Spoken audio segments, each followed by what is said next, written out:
A very global warming welcome as you join us on the final day of COP26.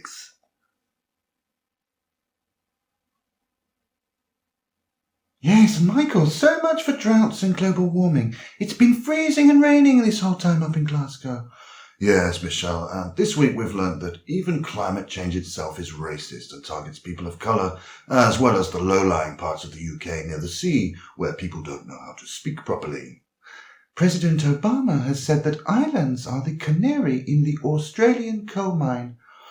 Well, Australia itself says it intends to continue to have coal-fired barbecues up until the end of time, a date which Australia will be obligingly bringing significantly forward by reducing the total amount of time left for people to inhabit the earth. Saudi Arabia has been unable to murder any journalists this week because it doesn't have a consulate in Glasgow, but its delegates' bodyguards, who do not like microphones, had to make do with committing minor assault instead. And the Saudis did do their level best to murder any danger of the mention of the controversial and obviously irrelevant words fossil fuels in the wording of any climate agreements to be reached this century. During the course of the 12 days of COP26, as during the course of any random period of 12 days, Jeff Bezos got even richer. Jeff Bezos got even richer? And Mark Zuckerberg at Fuckbook said in one of his whiny teenage-sounding pompous posts from Hackaway on top of his private mountain that Fuckbook is helping the environment with its biannual outages and downtime, during which time teenage girls will be given a few hours per year not to waste digital carbon by posting their actual suicides on Shitstagram, which Zuckerberg said they would of course be prevented from doing anyway if the company also sometimes put ethics before profits. Then there was the issue which came up many times this week, although I wasn't really listening and I don't understand, of climate finance? I don't really know what that's supposed to mean either, Michelle, but I do know that you and I got paid for spending 12 days up here in the cold, didn't we? Oh yes, Michael, we got paid for doing this all right. And Prince Charles has now clarified that Meghan and Harry simply forgot to attend COP26 because Meghan was too busy instructing her aides to instruct other people what information they could or could not put into their books, something she also completely forgot to tell a British court she had done. Life must be so stressful for Meghan and Harry for her to get quite so forgetful. Yes, and Charles has declared that the world should now be on a war footing against the climate crisis. Charles then explained privately that what he meant by this was that everyone else should burn less carbon, and he should be allowed to use his firearms to shoot his servants, instead of having to use bow and arrow every time. We have learned again this week that our most aggressive climate activists continue to set back the cause of climate change by rivaling our politicians in the art of waffle, hypocrisy, bullshit, blocking progress and pissing everyone off, thereby further slowing down any likely progress.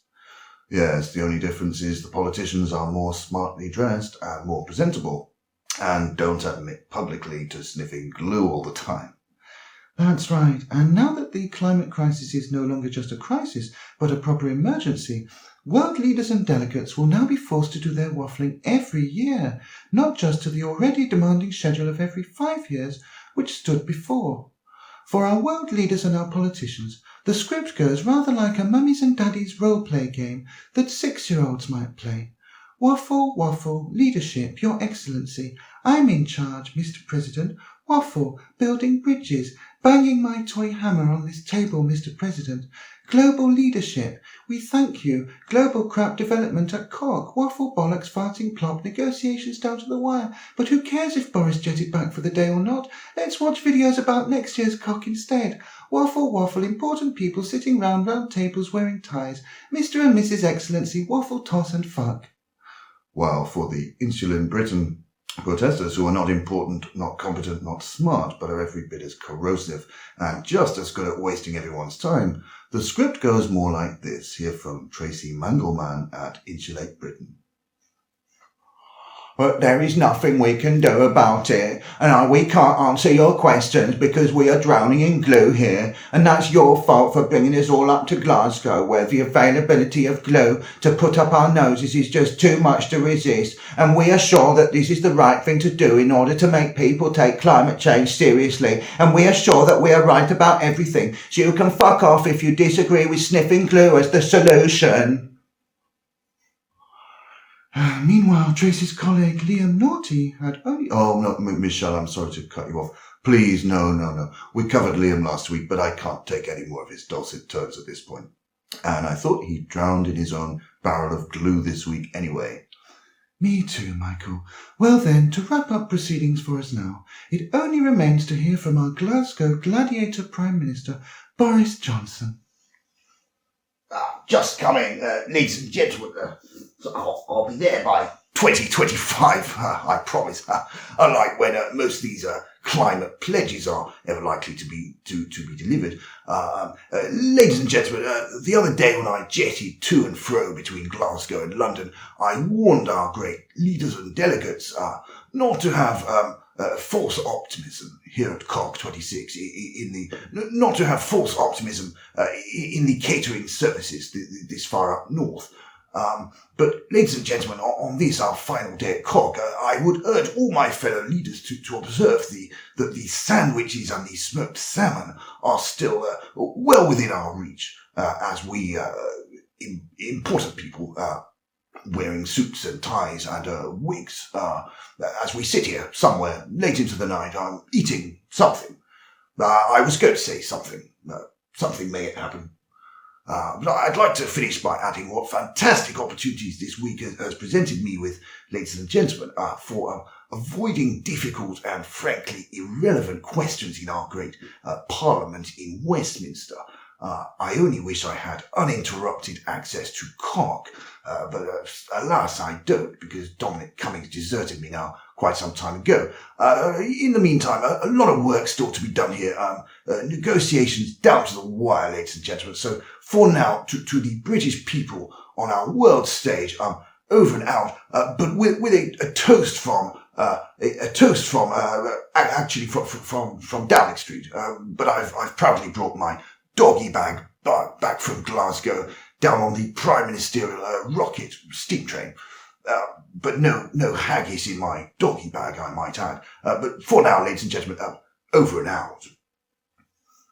Well, Michelle, I think you'd probably agree that it would have been a fantastic week if it weren't for the Glasgow climate up here. I could almost do this again next year, if not. Yes, Michael, but hang on in there. Remember, we'll be in Egypt next year, where it will hopefully be more than just 2.7 degrees warmer than it was in Glasgow this year. Anyway, Michael, are you coming for a drink with the fossil fuel lobbyists who we met in the hotel last night? They were so generous. Yes, Michelle, more champagne where that came from. I'll be down in a few minutes. Just give me a moment to do the ending music, which we still...